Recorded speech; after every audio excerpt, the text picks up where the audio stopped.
नमस्कार। The Bihar teacher history makers मेरा mobile मेरी शिक्षा सुपर क्रैश कोर्स 2026 में आप सभी का स्वागत है।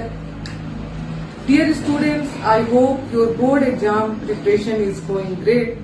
To boost up your learning journey, I am here with you. So we are learning our English chapter, prose section, chapter number 5, acceptance speech।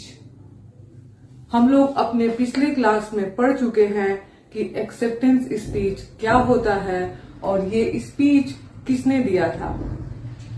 साथ ही साथ ये स्पीच लिखा है ऑंग सान सू की, जो कि बर्मा की प्रो डेमोक्रेटिक यानी लोकतंत्र की समर्थक नेता हैं। उनके बारे में ही ये स्पीच है और ये स्पीच दिया गया था उनके बेटे अलेक्जेंडर एरिस द्वारा 10 दिसंबर 1991 को ओस्लो के नॉर्वे में, जब वो इस अवार्ड फंक्शन में ऑंग सान सू की के जगह ये प्राइज रिसीव कर रहे थे।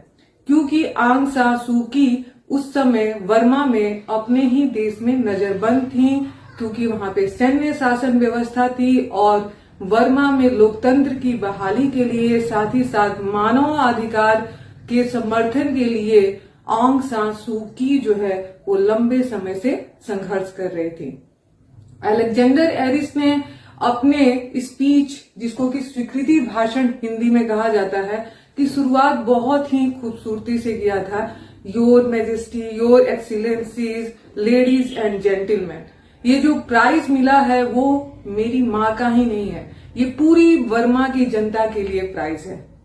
और आप समझ सकते हो उस क्षण को। This acceptance speech is a poignant and heart touching speech given by Alexander Aris on the behalf of her mother on 10 December 1991 इन ओस्लो, नॉर्वे। तो आप इमेजिन करो कि उस बेटे के लिए कैसा वो पल होगा, जबकि दुनिया का ग्रेटेस्ट प्राइज उनकी माँ को मिल रहा है, लेकिन उनकी माँ उस समय कैद में है। तो अलेक्जेंडर एरिस अपने स्पीच में वर्मा की कंडीशन के बारे में बताते हैं कि कैसे लोग वहां भूखमरी गरीबी से मर रहे हैं और जो लोग भी लोकतंत्र की बहाली के लिए लड़ रहे हैं उनको कैद किया जा रहा है।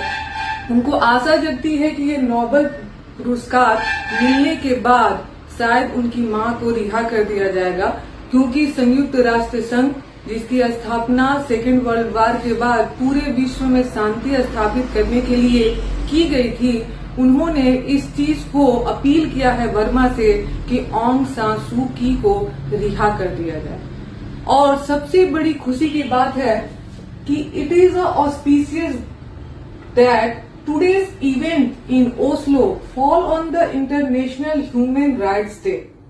कि ये जो अवार्ड फंक्शन आयोजित किया गया था ये 10 दिसंबर को आयोजित किया गया था और उसी दिन अंतर्राष्ट्रीय मानव अधिकार दिवस मनाया जाता है। और ऑंग सान सू की भी मानवता के लिए ही लड़ रही थी।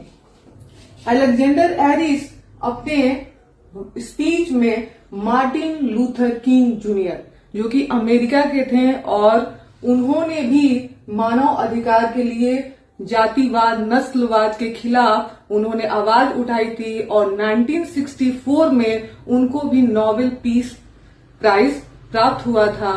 और उनकी बातों को याद करते हैं। उनका एक भाषण है आई हैव अ ड्रीम, जिसको कि आप क्लास 12 में पढ़ेंगे, तो जिसमें अलेक्जेंडर एरिस कहते हैं कि मार्टिन लूथर किंग ने कहा था, चलो हमारा प्रयास मार्टिन लूथर किंग जूनियर को सही साबित करें, जब उन्होंने कहा था कि अब मानवता को जातिवाद, नस्लवाद और युद्ध में बांधा नहीं जा सकता है। साथ ही साथ ही spoke of the beauty of genuine brotherhood and peace being precious then diamond और सिल्वर और गोल्ड। मार्टिन लूथर ने कहा था कि भाईचारा और शांति सोने चांदी से भी महत्वपूर्ण है।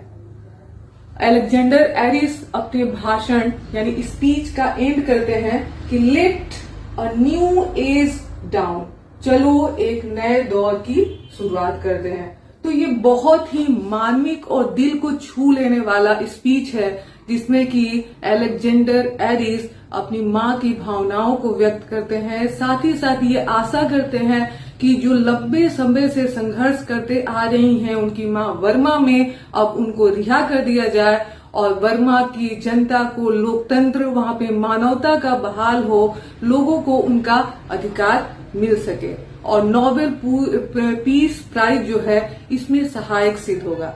तो आशा करती हूँ कि आपको एक्सेप्टेंस स्पीच अच्छे से समझ आया होगा।